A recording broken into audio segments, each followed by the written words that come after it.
my hidden garden.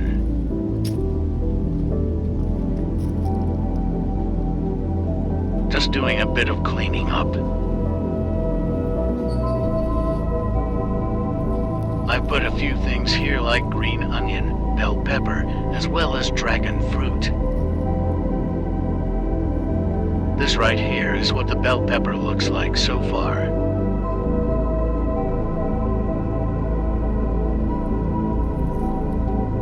And this right here is the dragon fruit that just sprouted. Whenever I use anything with seeds, I like to throw them around right here. I've also put a few apple seeds, lemon seeds, and other types of seeds, but nothing else has really sprouted yet.